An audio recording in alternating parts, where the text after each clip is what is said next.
Welcome into Shaping Reality for February 2026. How are you all doing out there? Oh, It's a crazy world. And of course, we're joined by the fabulous Penny Kelly. Penny, how are you doing? I'm good. I'm just feeling so grateful that that terrible snowstorm that was hitting along the East Coast did not hit us. We only got 4 inches, and the wind was only like 20 miles an hour instead of 40 or whatever it was over there. So I'm like, oh, I'm sorry, guys. Yeah, I'm sorry because I know what that's like. Yeah. So yeah, beyond that, um, I have been. I might have said last time I've been writing. For me, writing is kind of like a drug. So the dishes aren't done, and the laundry is not done, and things are not done. I'm like, I just want to keep writing. You And know. so, can you share the topic of what you're writing about? Yeah, I have 4 books. One is the garden garden tarot. It's my tarot deck. So you have to write a book to go with the cards so that people know. You know, one is it's a little tiny book of thoughts, and it's my thoughts that I started collecting in 1985. It's called "I Am a Strawberry." So, and then there's another one. It's like a user's manual for the BCX, which I haven't started that one yet. And then the fourth one is the Consciousness and Energy, Volume 5, on the nature of reality. So, Volume 5. yeah, yeah, Okay. We have more to go. yeah, we do. Yeah, so I have been enjoying life tremendously in my little corner and ignoring everything going on in the world. So, Yeah.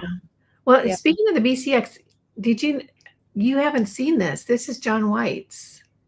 It's I called the have not. I have not seen that, but I've heard. it's So, the AHA Halo, you guys, and it's a little scalar device. Has yep, a 3-foot radius, so you can set it next to you and program it, and very nice. yeah. So He we're is so good. Ah, we're we're making progress yeah, we are. in frequency healing. I that actually brings me to what I want to talk about tonight. Good. Why why were frequencies so maligned? Why was Rife killed, and why was Tesla, Nikola Tesla, starved out of existence? Why were the early versions of all the frequency machines and the people who created them, why were they destroyed? And all of a sudden it dawned on me, even though I've heard all the stories, that it was because there was an absolute like blackout. They, meaning the deep state, did not want us to understand anything that had to do with frequencies. And I came along, after Kundalini, realizing that my entire frequency set had been changed. Thank goodness I was an engineer enough to be able to say, "Oh, this is what's going on," you know, um, and to be able to explain Kundalini from a 20th century point of view instead of when you go to India and they explain it. Oh man, you end up coming out of that not knowing what the heck it is. It's this mystical, magical thing um, that really, it isn't helpful to people in the West. So, Okay, but because the vocabulary just doesn't work for us. yeah, it doesn't jive. So, I come along with Deep State had been busy, put the BCX out there, get one of these. The people who had been building it were like, contacted me like, don't say anything more. Oh my God. And I'm like, that they couldn't keep the lid on it anymore.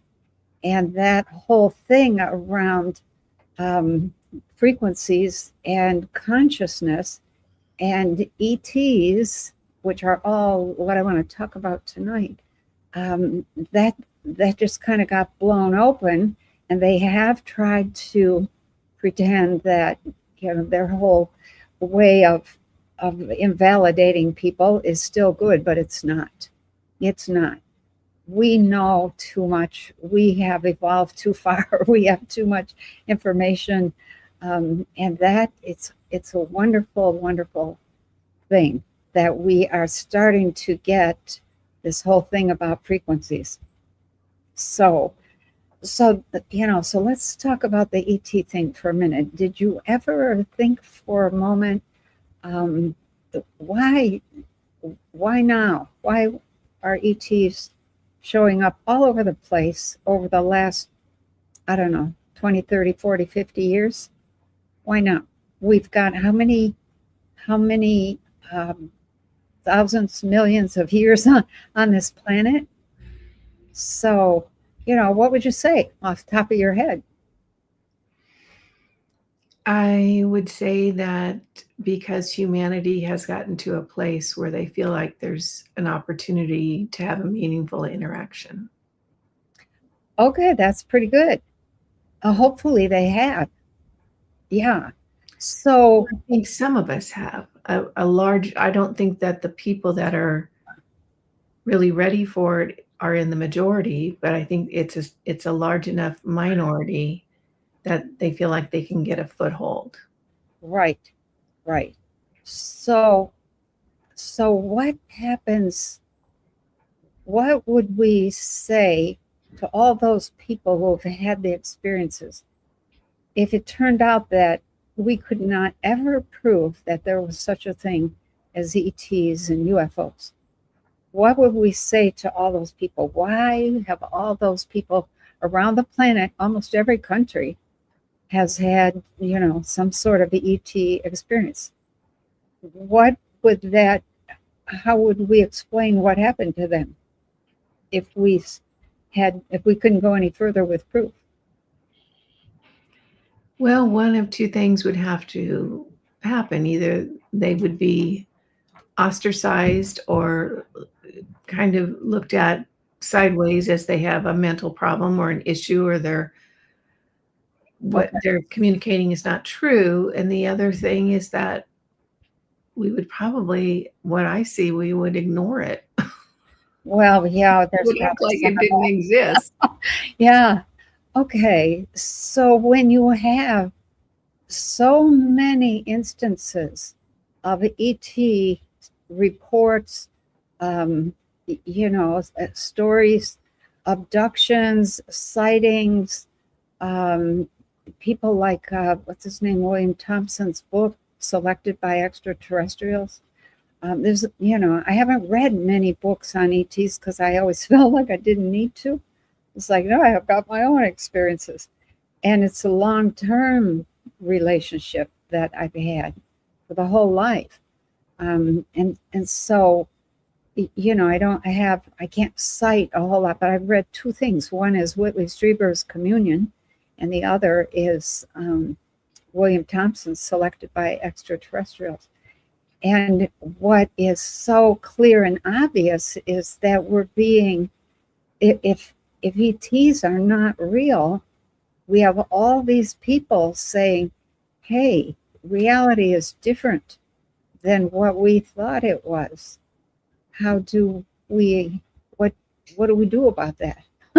And when you get a certain percentage, and it doesn't have to be a lot, that have been exposed to this change, this shift in consciousness that comes with that kind of experience, then you have the potential for what some people are calling a timeline split, but it's really an evolutionary seeding that says we're headed towards something totally new and different, and we're past the point of being able to go back. Yeah. And I think that is so exciting. So, and I have been on board ships and I've been face to face with some other people. They're humanoid, but they don't look a whole lot like us. Some of them do, some do. But I've seen both, the people who look just like us and the people who are not just like us. And that whole thing changes you in a way that you cannot go back to your old normal. It's almost like a Kundalini experience all its own. Doesn't the experience, and I'm thinking of the experiencers, people like Whitney Strieber and, Yeah. the notables, doesn't that being exposed to that different frequency of someone from another Absolutely. place, doesn't that adjust your frequency, or you recognize it, or there's some kind of shift within the experiencer that you can never really go back to your Right. Yeah, when you have that encounter, your knees turn to 8. and then they crumble, and then another civilization rises, top out on your experience, or your da da da da. So are we actually step us new territory for this? When you somebody sent me a wonderful book. It's called, I think there's I can't remember the exact title, but the guy who wrote it was named Delgado, I believe, and it was about the 5th sun or the 6th sun. And I understood when reading that somebody started keeping track of the times, the number of civilizations that we had to rebuild from after the sun did its flash thing, did its solar flash. And the flash was before the flood. Now the flood was one of the flashes. Oh, okay. Okay. So, and there are moments when the planet gets a little wonky and wobbles, which when I was with the robes, I did see that. It's like, oh, that's messy. You get the mud floods in those kinds of situations. But we have had civilizations that have gone back hundreds of millions of years, hundreds of millions. And the whole civilization either figures out how to handle reality, how to handle the power of life. Life is this amazing thing. And we're meant to evolve and grow. And we don't always figure it out in a way that we think is good. And so when that happens, the people of that civilization will literally destroy it through their own, they'll have a reason. Well, it was a war. Well, we were attacked. Well, the planet rolled over, or the poles change, which is a big deal. Then you get big messes on a lot of land, and all that kind of stuff. But we here in this time had in our head that we have a history of so let's say a civilization doesn't make it. Okay, people who have been in that civilization can get reborn, can reincarnate on the land again, and they can say, well, we remember this. And so they're trying to rebuild, they try to speed it up.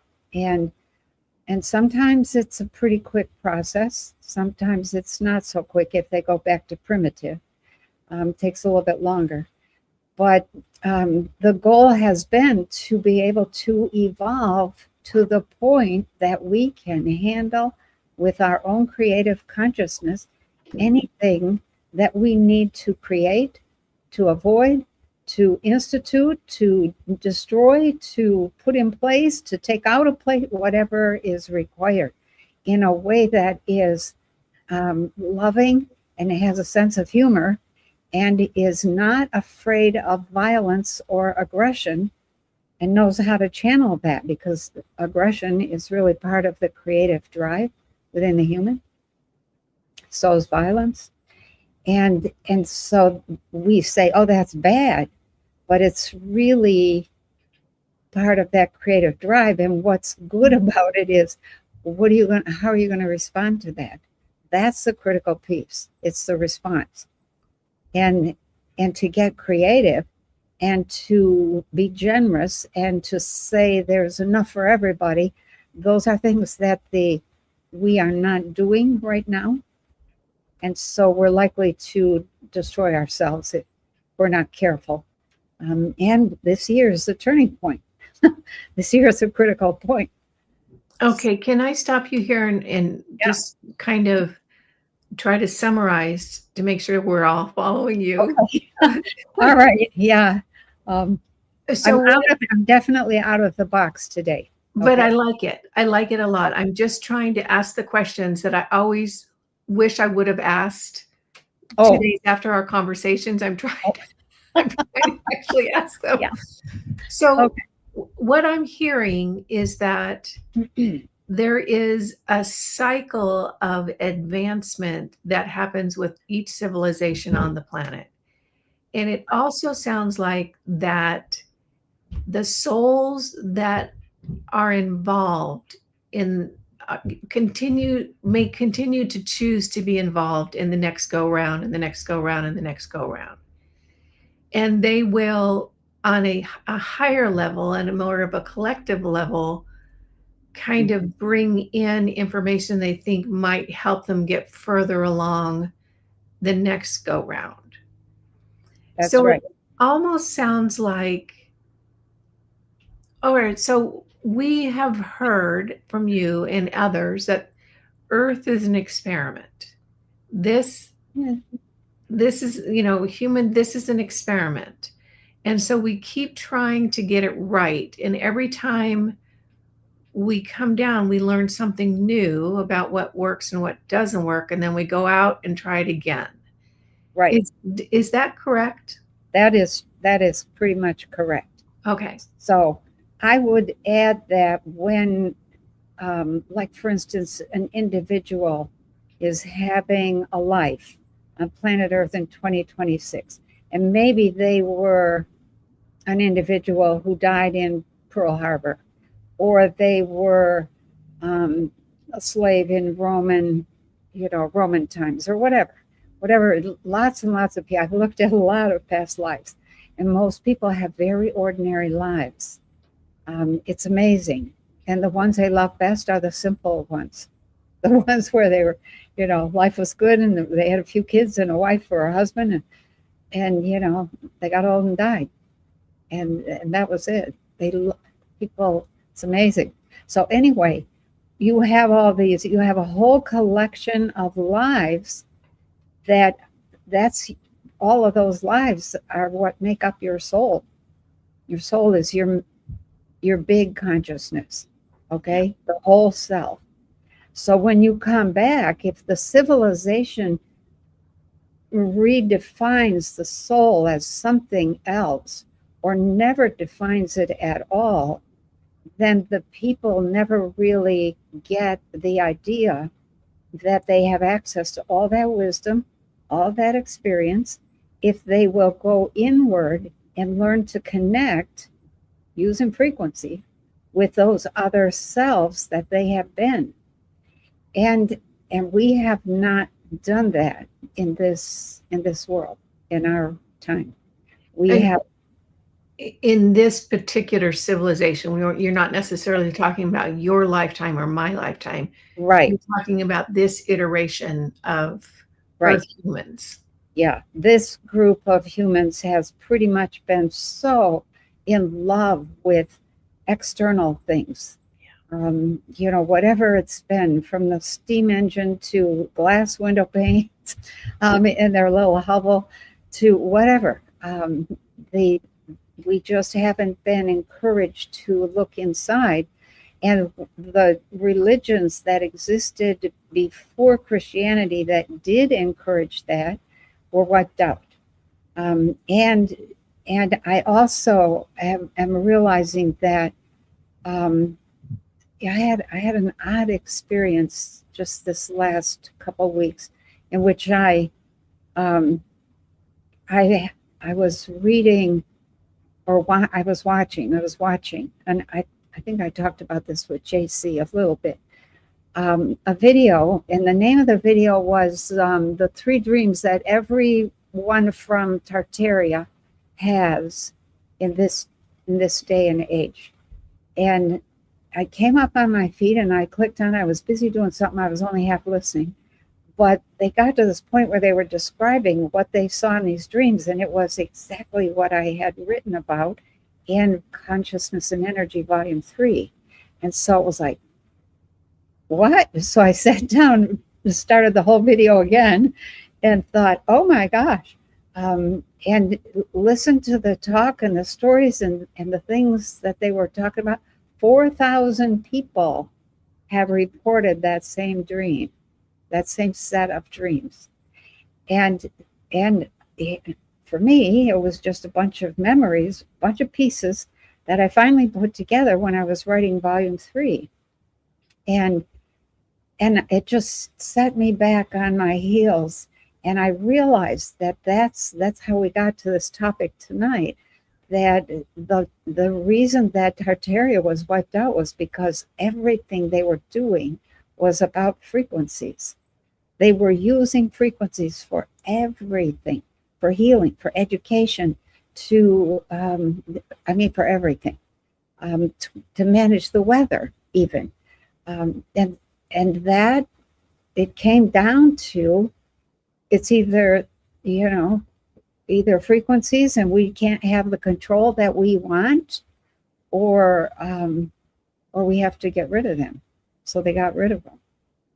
Okay, well, wait, who got rid of who? I'm not sure who all was involved, but let's just say that the Rothschild family was a big factor in that, starting back in the 1700s.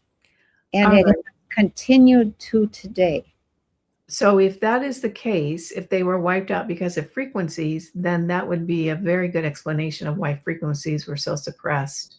That's right. Mm-hmm. They didn't want anybody to know that you could manipulate frequencies and therefore manipulate reality, because you can. And that's, they wanted control of consciousness. Consciousness is frequencies. If you can manage your own frequencies, then your consciousness can't be controlled. And they were moving toward making sure that they could control everybody's consciousness with that stupid shot. And they succeeded in putting that into a lot of people. And that's unfortunate, but you can learn to get beyond that. You can. You had a girlfriend that did. Yeah. I remember a story from you that she said she knew it wasn't going to be healthy for her. Yeah. That her family pressured her into it. She immediately felt the disconnection from source. Immediately. Yeah. But ended up reconnecting. Right. It took her 2 years. Yeah. And that was one of my students. She still is, she's kind of, her skills with consciousness have just blossomed. And they were at a very high peak, and then she got that shot and they just disappeared, all of them. She's an accomplished dreamer, an accomplished out-of-body journeyer, an accomplished alternate reality kind of person and explorer of consciousness. And all of a sudden it was all gone. And she did a lot of healing, a lot of detoxing, a lot. And some of that incredible will that she has in self-discipline, all of that was put to bear on recovering those abilities. And so that's, I know it's possible. It's a tough row to hoe once you've gotten, that equipment in you, because it continues to self-organize.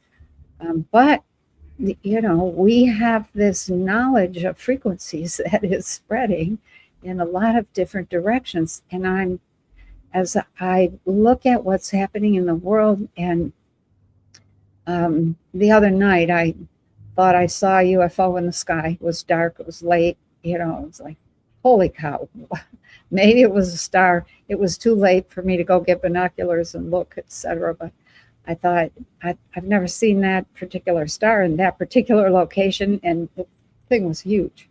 And Did you say hello? I said good night. I'm tired. I'll, come on back tomorrow night.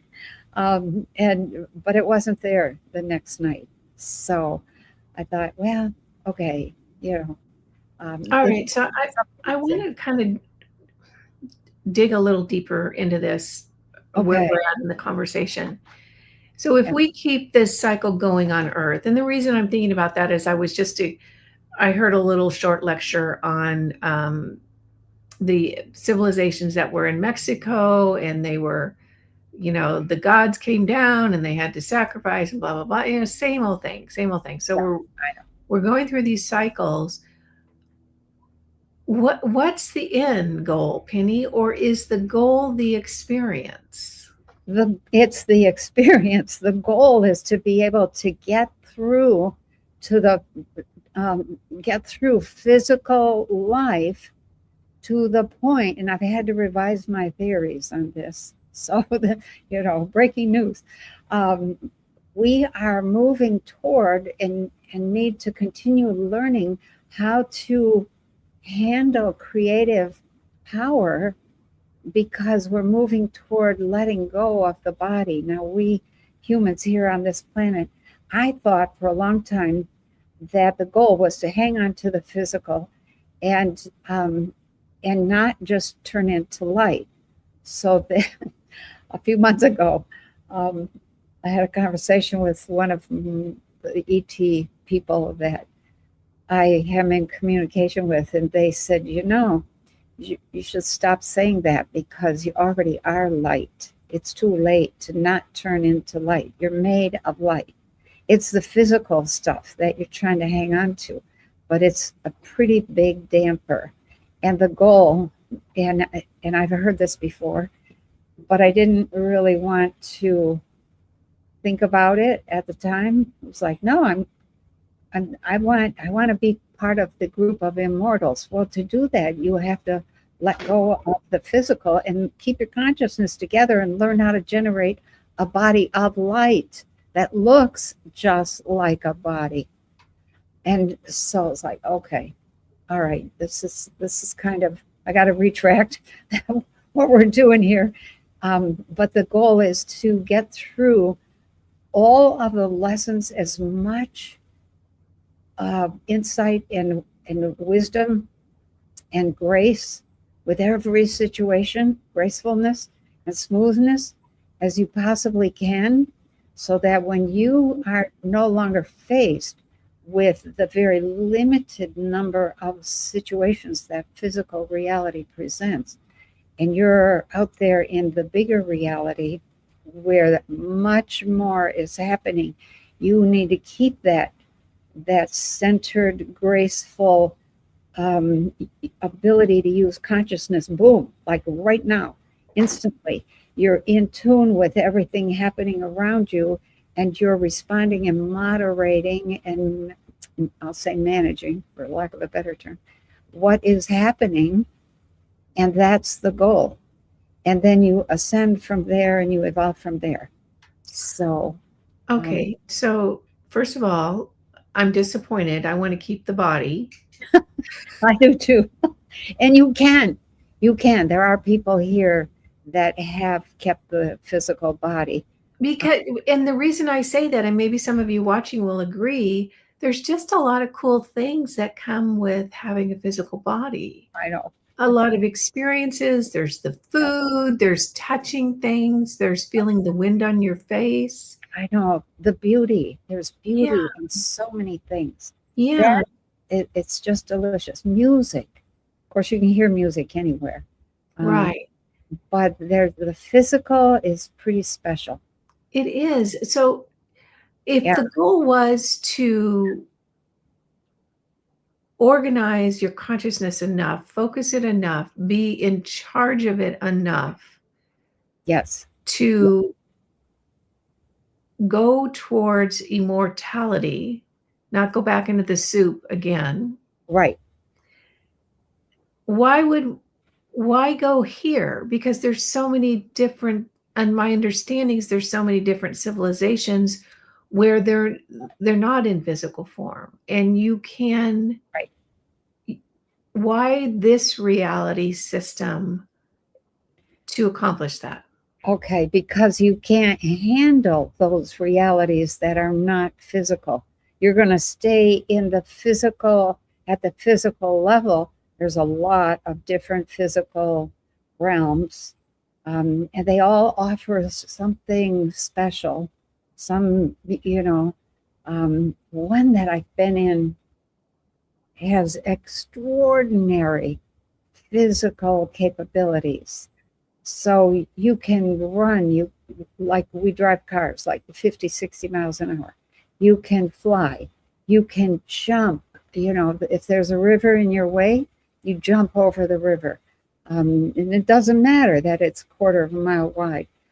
In others, I mean, there's just all kinds of different physicalities. And you can go to any of them. There's too many to count, millions across the universe. It's called the physical universe. But there are other, I'm going to say, joys and delights and pleasures that come with some of the higher states of consciousness as well. Things like being able to like generate light, things that where you can just make food appear. Everybody loves food, but you can't eat physical food when you're a light being. You have to eat light food. And they manifest peaches and things like that because of the frequency of the peach. They're not, and they it's not quite the same, but it's very similar. And so. Okay, so why are so many off-planet civilizations so very engaged and interested and involved in what we're doing? Yeah, because we're at a point.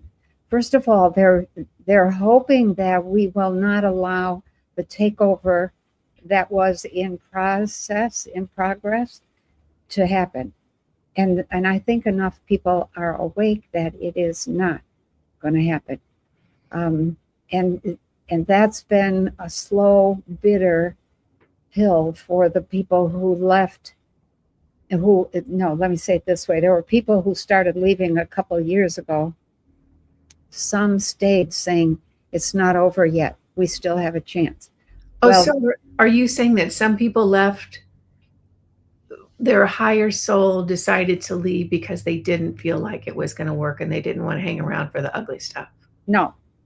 I'm saying that there were beings here that were trying to take over the planet. And they're really the ones that left. They left a couple of years ago. But there's still some left, right? A few stayed, thinking it's not too late. And if we succeed, then we'll be in charge. Well, they're now kind of bitter that that it doesn't look like it's going to work. And we have I'm going to say like a huge number of ancestors, if I can put it that way, who are among those beings from other places who have said, come on, you tap into your ancestry. You will have great power. You will have tremendous potential that you haven't even tapped. Most of you don't even know that you have it. And so they're hoping that we will do that, that we'll step up to our own potential, even if we sloppily and crabbily move into a position where we succeed and then we've got a mess on our hands. It's like no, it's okay. Just get out of the situation that you're in. And the step up in consciousness that's going to allow, once the suppression of frequencies is done, then that opens the door to a very rapid move in terms of technology, in terms of being able to interface with some people that are not, there's a lot of other, humans here that, that are really very, what would I say? They're very well cloaked, put it that way. You mean not necessarily Earth humans? Right. Totally different beings, and obviously so. Okay. Can we stop for a minute? Because I don't want to get too far down the road. I want some clarification. Okay. And I think that we I'll all. stop me at any time. Okay. I think that we all would understand that there's been a very concerted effort to cap our frequencies or to manipulate our frequencies. Right. I think we all get that, but I think it would be helpful for you to kind of list the ways in which that is being done so that we can have a little more clarity. Okay. So, oh my God, let me count the words. Where do you start? So one of the big ways is that's being used, and there have been a number of changes in how that's been done over the last, I'll say, 500 years. Okay. So one of the big ways that has been kept has been encouraging people to get into houses and to not be in contact with Mother Nature. The industrial movement, industrialization, whatever you want to call it, that was one big, they succeeded with that, okay? The next thing was in the degradation of food. When you're not taking in the frequencies, then parts of you stop working and parts of the brain shrink. And that has occurred. Another is, and this is more recent, but long about the 1940s or 50s, it was through vaccinations. The smallpox was the first one, and then it was like they have a plan, but they are very dynamic with the plan. They're watching to see what other possibilities could we use. Another thing was in the world wars. Let's get those people fighting and keep them fighting, kill off as many as we can, make them fearful, etc. So that war is a great way to get rid of as many humans and to instigate or to create a climate of fear. Another thing is the increase in the number of vaccinations. We started with one, smallpox vaccination, and then polio, and then DPT, diphtheria, pertussis, and tetanus. And now children within the first few days of birth get something like 70 some, I think it's 72, 67, something like that, vaccinations, and they don't need them. Another is cesarean birth. When you don't have people who are born vaginally, they're born cesarean section, and you don't have people who have a culture of understanding how to build consciousness, those two things together that's a huge takedown right there. Everything in our world, from the choice of electrical systems using 60 amp, alternating current, 120 volt, 110 volt, etc., alternating current. Those frequencies are incredibly destructive to human cellular division and reproduction. Why did we choose that? We had free energy that was available to us. Well, because because they did. So there's everything in our world has been engineered to produce frequencies that take us down. And then the education system that has been set up to make sure that we venture nowhere. We just stay within our little boxes. And that, social media was another big thing. Let's get people distracted. and that breaks down relationships. So one thing after the next, all very practical and all seen by us, most of them is very wonderful. We can't have our civilization with and be able to evolve with the kind of frequencies that we have surrounded ourselves by. And the latest thing is actually shoes that insulate us from the earth altogether. And so we don't pick up energies from the earth through rubber or vinyl soles on our shoes, and that stops or it obstructs the electrical system of the body, which is a part of the earth. And so it's one thing after the next, after the next. And the result has been where we're at now, people who have not been aware of what's been going on at any level, or they don't want to know, they don't want to see, they don't want to hear, they don't want to believe. And so we're at a point where now we have this ET, we have these swarms of ETs that show up regularly. And why do they do that? They show up to shake people out of their box and just say, oh, what is that? How is that happening? And so here, the result is that you end up thinking, okay, reality must not be what I thought it was. And that is what the ETs are after, is for you to get out of the box and look at the greater reality that we have right in front of us right now. Okay. Lots of questions on that one. That was really good. Thank you. Okay. It's easy as a human with our programming and our us versus them, bad versus good, Yeah.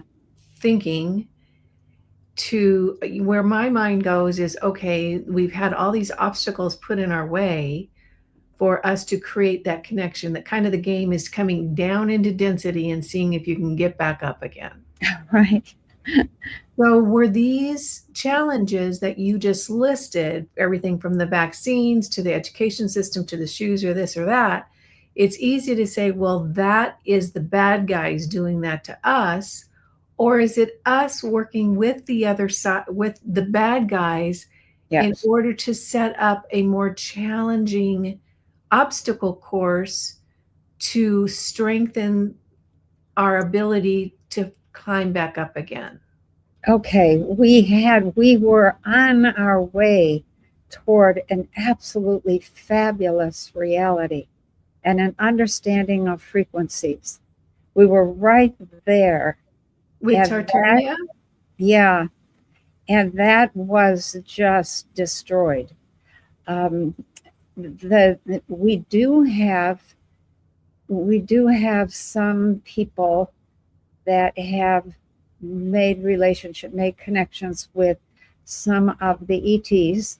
The ETs who are wanting control look for people that are willing to get outside the rules, to work outside what I'll call normal social, betterment for the whole planet.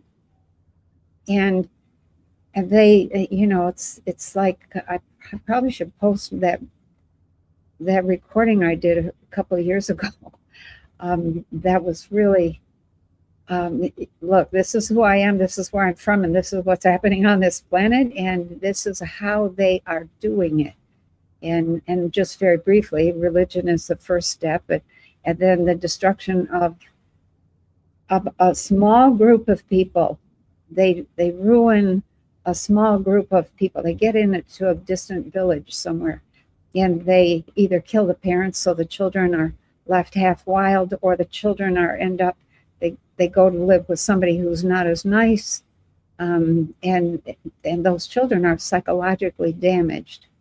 And they keep nurturing that psychological damage until they've got a fully psychopathic or sociopathic or borderline personality. And then they start helping that personality to win in every situation. And we have a whole society now run by psychopaths and sociopaths and people without a conscience. That's what a psychopath is. It's someone with no conscience. What is a conscience? It's the ability to feel, Yeah. and they don't feel. And So, I think that that's hard. And I was thinking about that earlier today, Penny. yeah, You know, it's hard for a lot of people to imagine the functioning profile of a species that doesn't have emotions and sympathy and compassion. yeah, And I was thinking, well, a clunky but workable analogy would be expecting, you know, a cheetah to care about who, you know, have sympathy for what kill they've got. It's just not there. yeah, They just don't have it. That's not how they function. A cheetah is looking for a meal. that's right. They're not feeling bad about you, you know, leaving your kids and your family behind. That's right. They just have a different operating system. Their goals are different. That's And that is due to the matrix of frequencies that make up the cheetah. yeah, and they're you know where a lot of human goals are friendship, love, Yep. a sense of belonging, you know, joyful things where that it looks like that profile, what they're after is power and control. Yes, um, and they have also a drive toward transcendence. So the human being, for those that have taken my classes, I will explain the brain and how it works. The human brain only has two capacities. One is pain and one is pleasure. And what is the pain for? It's to teach you to move away from that pain. What is the pleasure for? It's to teach you to move toward that pleasure, because the God state is a state of bliss. Of bliss. And that's, you have to have been in that to understand that there's no description that even comes close to that. But if you get somebody who, who gets, I'm going to say, culturalized to only respond to pain, and it takes 72 hours for a human infant to be habitualized to pain as opposed to pleasure. So we have this immense struggle that we go through for our whole life, because some of us don't get loved, some don't get nurtured, some, get bad parents. I had wonderful parents, thank God, but some don't have wonderful parents. And so all of that predisposes that child toward pain. And then when you get somebody looking for, somebody who is predisposed to pain and starts nurturing that and furthering that, then you get the kind of people running the world right now. All right. But my understanding is that there's two choices, life or death. You align with life or you align with death. Right. If you align with death, which is the people that are running the earth right now, there's only so far you can go before you have to flip in order to keep going. So as you move up in, I don't know, levels or, that sort of thing, there's only so far you can go if you're aligned with death. Well, what do you mean? Say more. Oh, only so far, you can only go so far. Okay, so, we're talking about, we're in the fourth dimension now. We're seeking to go to the fifth. I'm talking about moving up in dimensions or expanding consciousness or this or that. My understanding is there's only so far you can go if you're not aligning with life. You can't, right? You can't go anywhere if you're aligned with death. And if you can't, that's the purpose of the physical experience, is to get you to move beyond the three-dimensional pain and move into love, move into gracefulness, move into laughter and joy and beauty and truth and creativity and wisdom, power. But isn't that where we came from? So why come here? No, we didn't come from those. I mean, those are That's the core of our consciousness. Right. But you came from your other lives. So when a soul is born, it's a little bitty thing. And through many, many lifetimes, it becomes bigger and more comprehensive and more powerful and wiser. You can, as an old soul, choose to get born in a rough time in order to be of service in that time. Aren't all souls the same age? Didn't we all individuate at the same time? No. Oh, okay. No, not even close. So where did you hear that? Did you hear that from somewhere? You know, I must have, because I certainly couldn't have come up with that myself. You probably could have, but well, if there's no time and we're all little sparks of source, there is time. That is not true either. That's a new age thingy. Well, Cliff High says it, and he's not new age. There is such a thing as time, but people do not understand what time is or how it appears. There's a lot we don't understand. Yeah.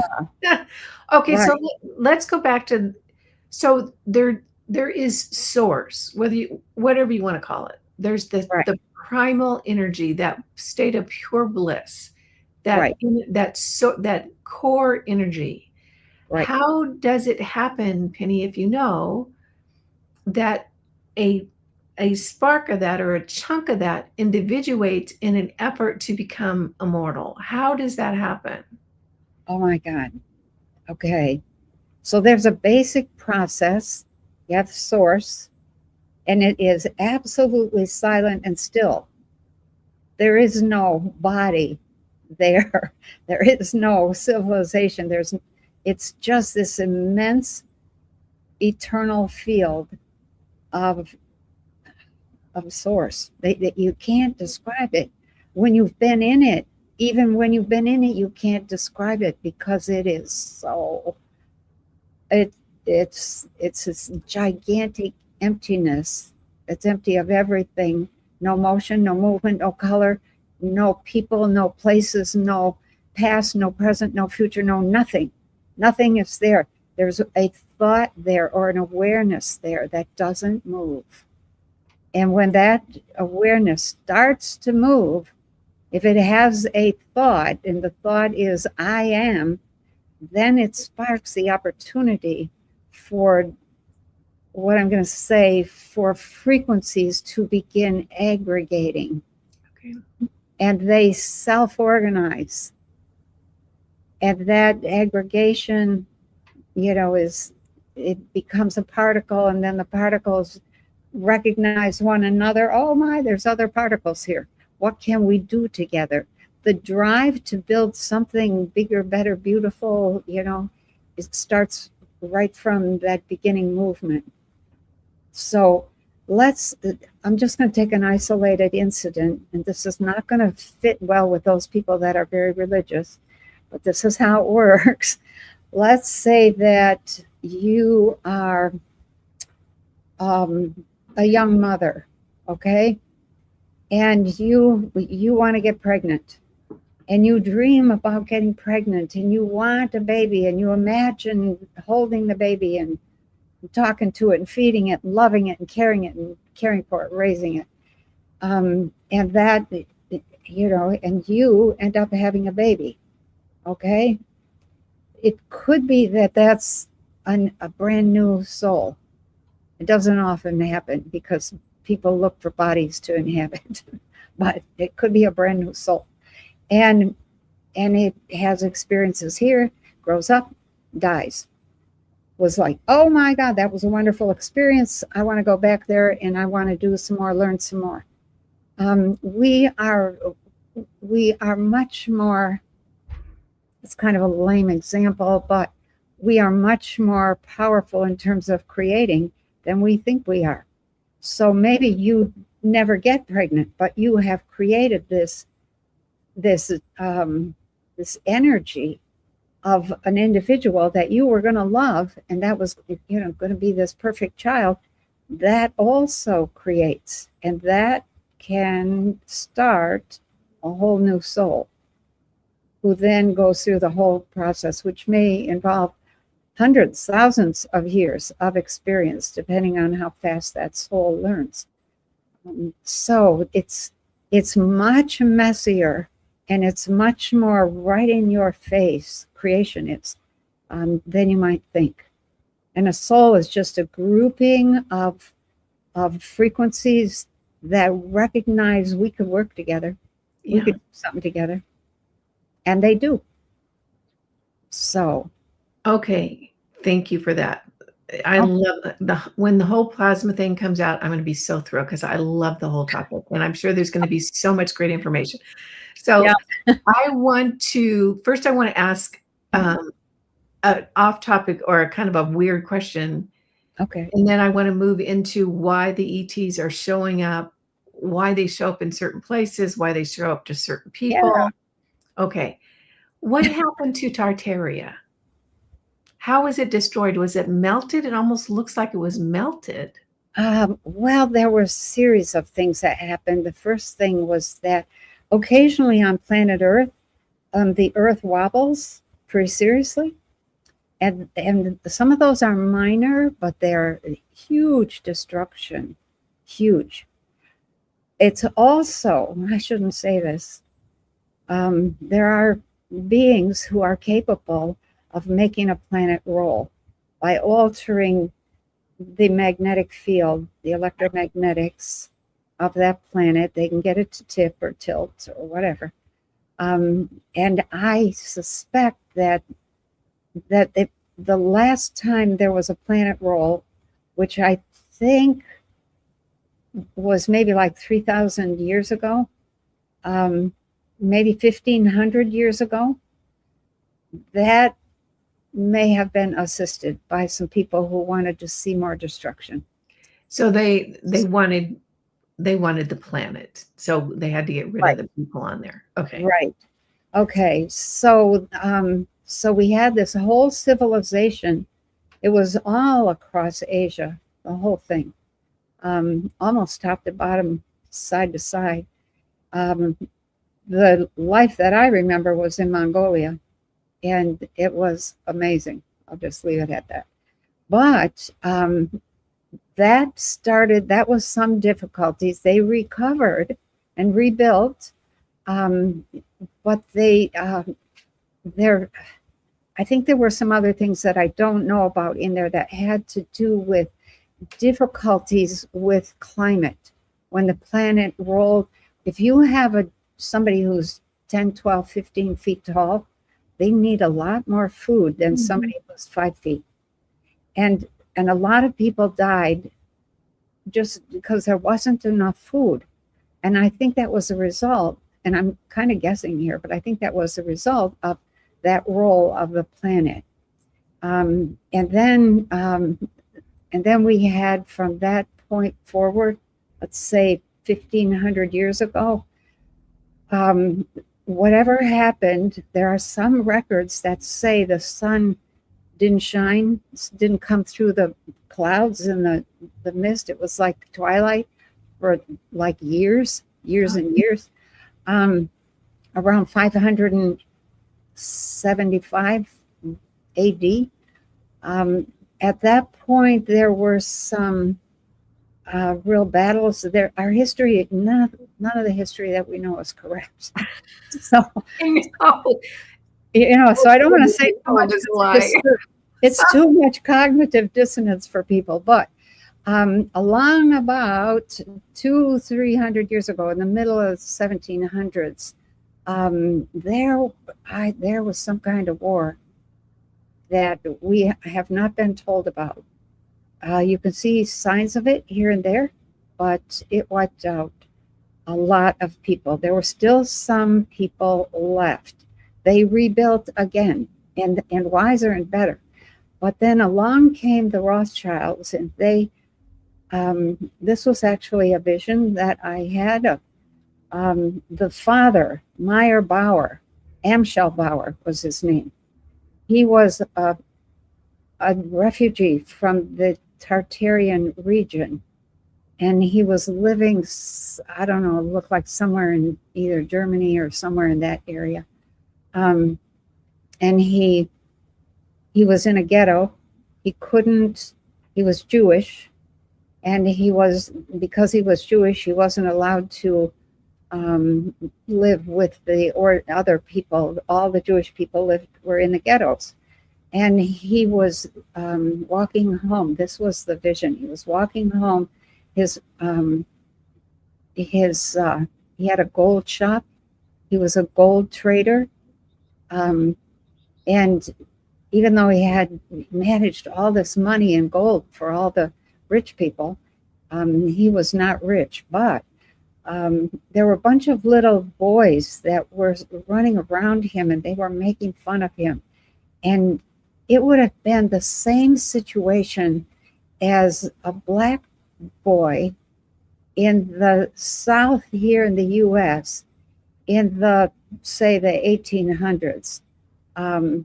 And he's walking home, and a bunch of little white boys would gather around him, calling him names and making fun of him. He didn't dare say a thing or do anything. Well, the same thing was true of this guy named Bauer. And he made a resolve in that walk that he was going to get control of the world, and he was going to make little white boys pay. And I had that vision years and years and years ago. And he had a son named Meyer Amschel Bauer, and Meyer inherited the gold shop, and he then had 4 sons, and he raised all of his sons to understand the gold business and get control of the banking and the money. And he's the one who said, if I have control of your money, I don't give a damn what your rules are. You can have all the governments and make all the laws you want. I'm gonna, I've got you by the short hairs. And that desire to control the world is really made him a sitting target, a perfect target for any kind of ETs who wanted to take over. And they have helped him and that Rothschild family immensely. And they have been moving toward getting full control of the entire world, with or without the help of people that they knew were not from here. And that's where we're at today, is facing the fact that they were using all of the child stuff and all of the rapist stuff and all of the fraud stuff. And once you said, okay, I want to be part of this great power structure, this is amazing, they had you by the short hairs. And you did what they said, or they would let it be known that you had done something nasty. And that was Epstein's whole modus operandi. He worked for the Rothschild family, and he was very open about that. And so here we are, coming face to face with the fact that we have all been distracted away using frequencies we've been distracted away from what? What were they trying to distract us from? The fact that they were doing the kinds of things that they were doing. They didn't want us to use our consciousness to figure out what's going on in the back corners, what's happening in the shadows, what's happening in terms of, the total depravity, etc. And so they've been very successful, and somehow we humans are racing against our will to wake up, to catch up, and to say, what the hell? What are you doing? That's enough of that. And their whole system is about to come down, and with it is going to come our whole reality. Okay. So we need to catch that reality and in the fall and hang on to it so it doesn't fall and crack. So I'm trying to formulate my question. It's a little bitter. Okay, you can be bitter we'll give you a minute. Okay. When the Epstein, the latest, Epstein dropped the big one, 3 million files on a Friday, came out. Yep. I was like, yes, yes. Mm-hmm. It's finally in black and white. This is gonna wake up the world. And then Sunday came and everybody sat in front of their TVs to watch the Super Bowl. And everybody went to the stadium, to cheer on the Super Bowl. I know. And I'll tell you what, you could have scraped me off the floor with a shovel. Mm-hmm. I was devastated, not by what was in the files, because I knew that. Yeah. I was devastated by the total apathy. I know. Of humanity. And I'm still devastated. And this is my complaint, you guys. I'll make it quick. Oh, wow. I generally socialize with women my age, so I can say something about, the Epstein files, blah, blah, blah, blah, blah. And 99 times out of 100, the response to me would be, did you see my new outfit? Oh, oh, okay. Wow. So I am in a place where I can't believe the world did not stop. Yeah. I cannot believe that people are still saying, you want Taco Bell for dinner? I am so dumbfounded that I was to the point where I was talking to my team saying, we just got to pull the plug. We got to pull the plug. Most people are not even, it's not even on their radar. Mm-mm. And this is my fantasy, you guys. This is where you get in life. Okay. You know how in those good old Midwestern local bars, the town bars, and Bob walks in and he goes, go team, did you see that play? Blah, blah, blah, blah. I want Bob to walk in and say, did you see the feds going down? Did you see the bankers are on the ropes? That's what I want to see. But people, they'll whisper, oh, the Epstein files. It's not front and center. It is. I am so distressed by that. No. So I don't know. Penny, I vacillate between, we just got to pull the plug. This is painful. Don't pull it too fast. Well, I'm not in charge of pulling the plug, clearly. Yeah. Okay. Thank goodness. But I hear you, and I know how that feeling of it's hopeless. It's not. They're not going to get it. They're blah blah blah blah. And they don't want to get it. And I can talk to somebody about something, the Epstein files or the deep state or the Illuminati, and they will ask 0 questions. I've noticed that, but I have seen not a whole lot of evidence, but if I just look in my family, I have a pretty big family. Okay. What I noticed after this Super Bowl thing was that they were all like,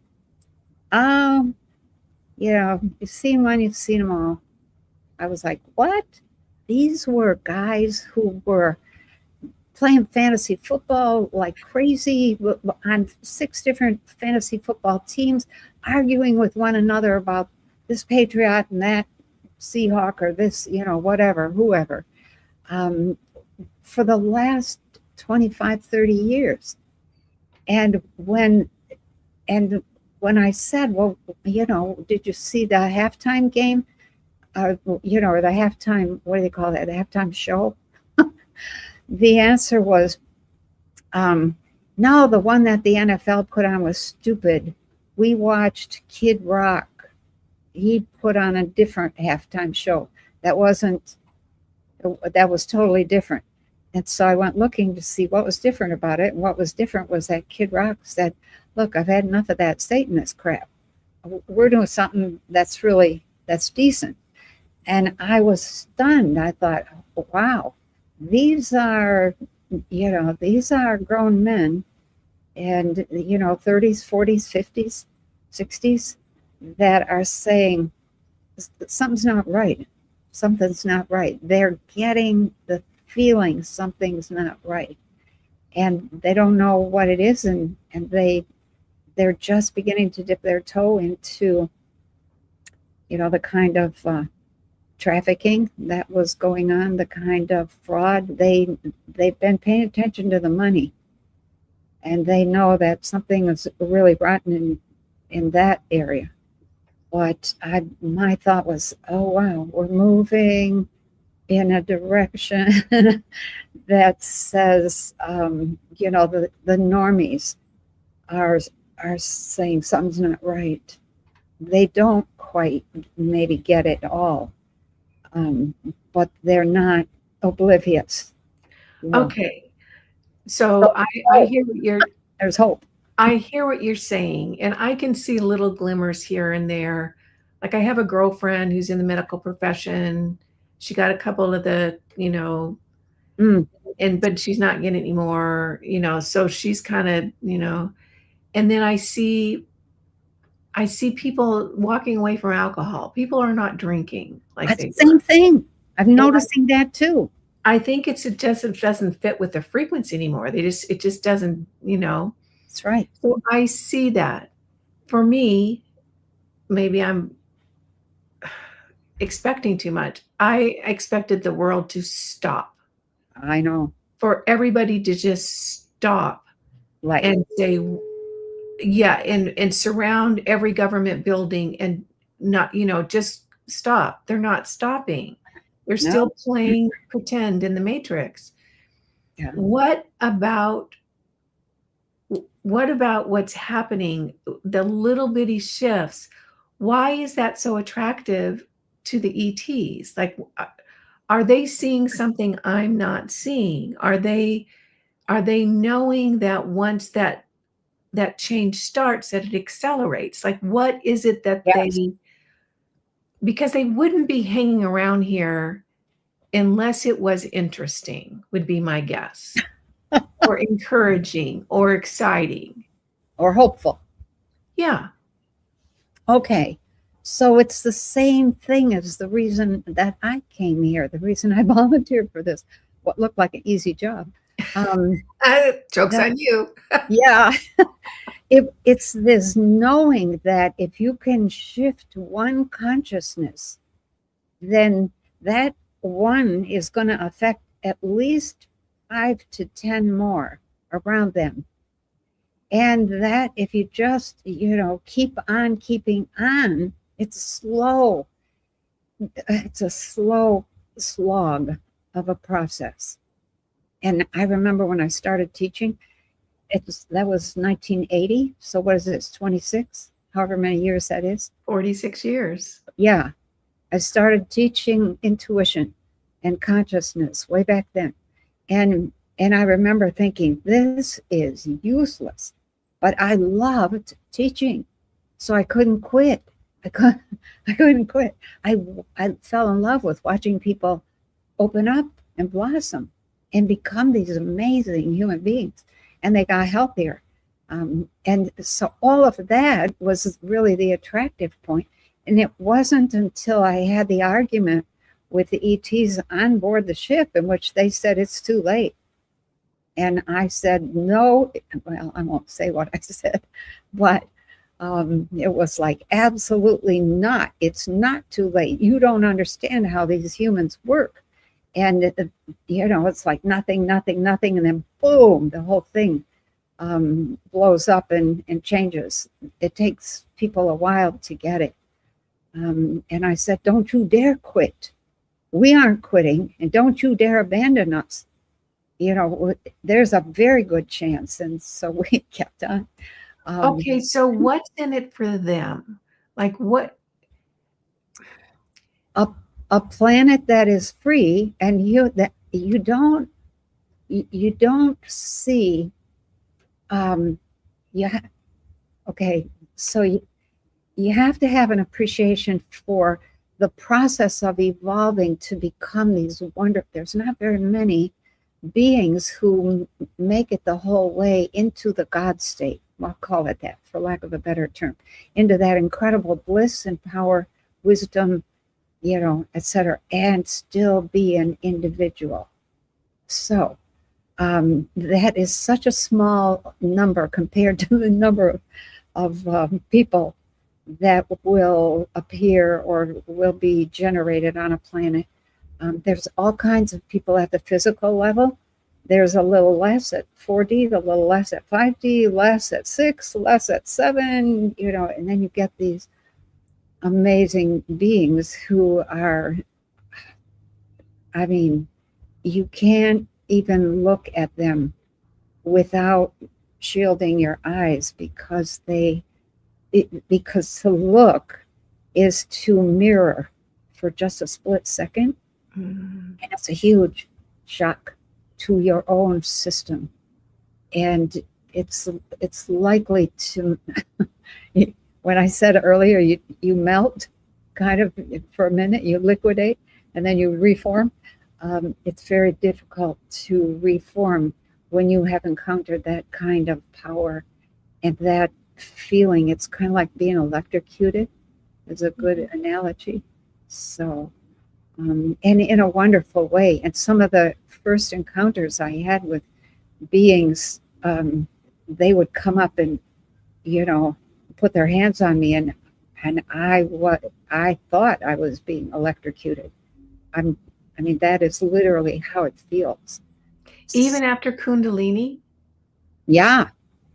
Yes. Oh my gosh. They are, the body, the human body is this amazing, beautiful thing, but it's really fragile and it's really not very evolved. And when it touches some other, I'll say, form or level, probably level of existence, the entire body, I mean, you're likely to wet your pants because the shock is that bad. Yeah. Yeah. I mean, it's something you don't forget. So who's coming and let me formulate. Okay. Who's out there? Because I hear there's just a lot going on in the sky. Yeah, there is. And then also, I would think, in my own self-centered way, that all these ETs appearing, all these people, it's like, well, where's mine? They don't waste time on people who don't need it. Number one.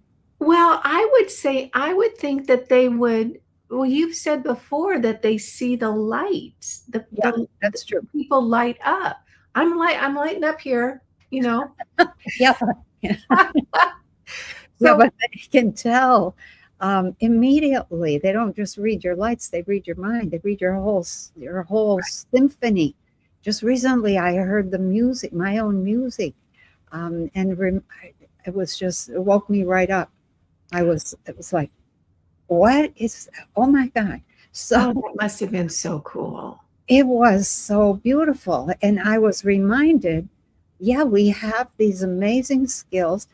Anyway, they read, listen, see, feel the whole being all at once. And if somebody is struggling, like I was badly with Kundalini, they come and try to help. But if you're doing okay and you're reaching out and you're holding this position of, look, we need to do something different here, then they're like, yeah, keep going. And they move to the person who's struggling. So, and that's part of the reason that they are supporting is they know, we all know, anybody who has grown, that it's a process, and it's a difficult process, and that there's sometimes great pain in that process. And so they know that if you got the right stuff, you're going to be fine. If you don't have the right stuff, or you were too rigid, like I was, then they'll come and offer to help. But they want people to meet them at their level. Yeah. Do you think that your Kundalini experience was generated by your higher self or by an outside triggering? I think that's so. Okay. So back in the day, I'm going to say it was 1977, something like that. Um, I I moved to West Bloomfield Township in Michigan, and I had a small apartment, and there was a creek nearby, and I used to walk down to that creek all the time, and I didn't. And while I was in that apartment, um, I had an experience in which I had a whole missing weekend.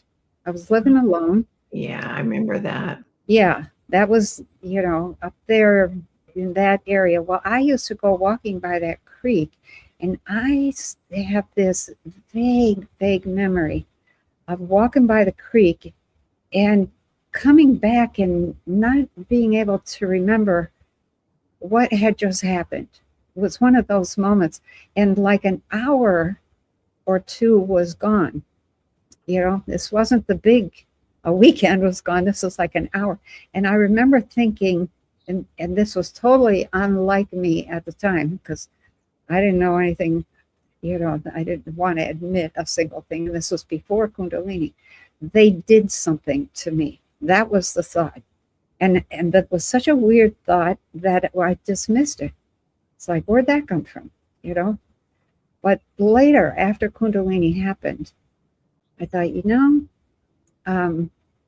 that those walks down by that creek, all by myself, nobody around.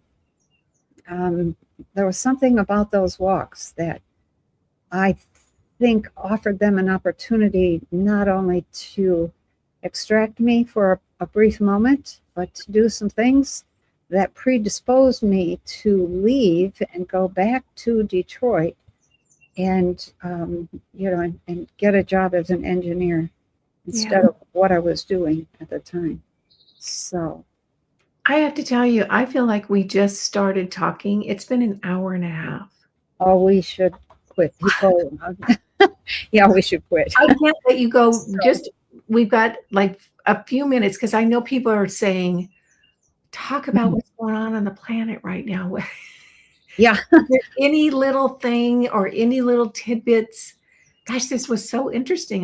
The time went by so fast. I know it does. So the reason I wanted to bring it up, and maybe we have to have some more conversation about what's happening, but what's happening in terms of, not in terms of the bad guys. I'm talking about the perspective and the expectations and the work going on by those from other places in the universe.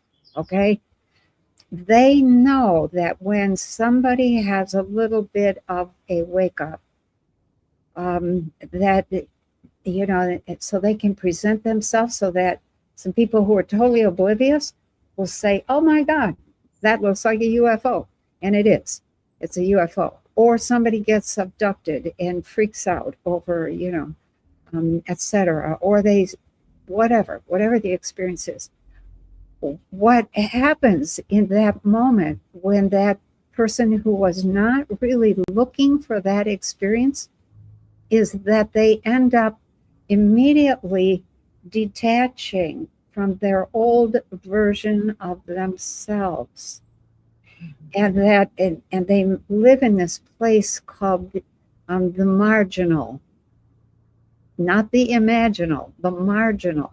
And the marginal space is that place where you're not there and you're not here, and so you're like, wait, what happened to the familiar world that I thought I knew, the world I thought I understood?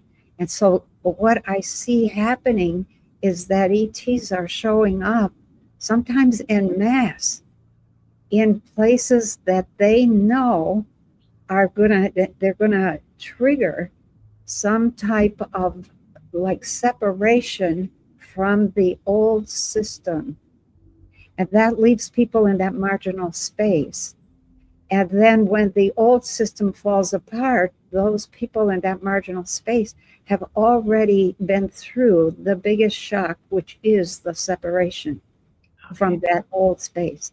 And so what I'm seeing is I'm not the only one here teaching. There's a lot of teachers, and then there's ETs that are, the talk now is, okay, we've taken a break, let's go back, let's show up in a lot more places, surprise a few more people, because the people that have seen us are in this place where they're shocked open. Yeah. And that's what is needed to make it through what is happening as the old system comes down. Okay, that has makes to be sense. built. So if that shocked person in that new frequency system, you say that can impact, like 10 people around them. Yeah. Will those 10 people then impact 10 more? Is that lesser so? Okay. Not quite as much, but it's like a wave. It dissipates a little as it goes out. But then, the person who gets shocked awake goes looking, starts asking questions, starts, digging, going down the rabbit hole, they call it. and that then, then they look for somebody to talk to. And of course, people shut them out. They get answers like, how do you like my new dress? So, oh my God. Yeah. But once you've been shocked awake, once you've been awakened, you can't go back to sleep. And if you try, it drives you crazy. You can't. So that is true. It's a whole messy process. But I think what we're seeing with ETs showing up in the conversation, I think Trump, he's going to announce it. No, he's not. Yes, he is. Maybe he will. Oh, when? Here, he set it up, and on and on and on. And all of that is keeping that whole ET thing alive. And that is to our benefit. Yeah. So the people who poo-poo that whole thing, those who are awake can say, well, come here. Let me hold your hand. I'm sorry that you didn't know. You really didn't want to know, but, it's real. What's real is that the old world is defunct, is coming apart, is not going to work. And it is no longer working. And it stopped working a long time ago. And you can't stuff that back. You just... Nope. ETs don't even matter. What they're after is the change in consciousness that allows us to build a new world, a better world on a different basis, little different level of consciousness. So, yeah, we're getting there. So I saw a post on social media, I think it was Instagram or something, and it just had 2 words, and it said frequency heals. Oh, yeah. It does. Which brings us all the way back to... Yeah. Frequency is, I'm gonna focus on frequency in this new class, Journey into Consciousness, that I start March 6th. And I am just thinking, if people can get to an understanding of frequency, we will be home, maybe not free, but at home. It'll certainly accelerate. Yeah, right. Yeah. Yeah. Yeah. So I'm, for anybody out there who's listening or hears this, just send a little, wink and a prayer of thanks to the ETs that really take a risk, because there's some people in the US and in other countries that try to shoot down. They keep stuff going in a particular direction in the hope that somebody's going to fly through it and go boom. It's like, oh. So there are people who are really working to help. Yeah. So we are so not. The action is thank your local ET. Yeah, there you go. Yeah. Oh my. Any final thoughts, Penny, that you want to share before we sign off? I think if I had my druthers, I would just, what I would say would be to remind everybody that we all came from ETs. When this civilization started after the last destruction, the big destruction, 12,000 years ago, There was a lot of ET DNA that was donated to help bring us back to the point that we could survive and thrive on our own. So we're all from there. Yeah. From somewhere. Yeah. Okay. Well, thank you. And thank you everyone for joining us. I hope this was as interesting for you as it was for me. Boy, the time sure flew by tonight, Penny. Yeah, it did. I'm sorry that we went a little over what we usually do. So, Okay. yeah. Okay. So we'll say goodbye. All right. We'll see you next month. Yeah. Oh, can I do a little commercial real quick? Absolutely. Go ahead. I have the channel Journey to the New Earth. You might be watching this on Penny's channel, Yeah. Penny Kelly Official. I have Journey to the New Earth, and I'm doing a monthly series with satanic ritual abuse survivor Max Lowen. Oh, We just did our second in the series yesterday, Sunday morning at 10 a.m. It's the last Sunday of every month. You can go over and see that. She is doing such great work, folks. Such great work. Take a look at it. You'll learn so much. Support her, and stick with us for coming in March. Will be the last Sunday of the month again. all right. Oh, very nice. I'm so glad you're doing that. So, Yeah, she's a great gal. She's a really warrior. She's a strong. All right. Okay. All right. We'll say goodbye to everybody. Okay. Bye-bye.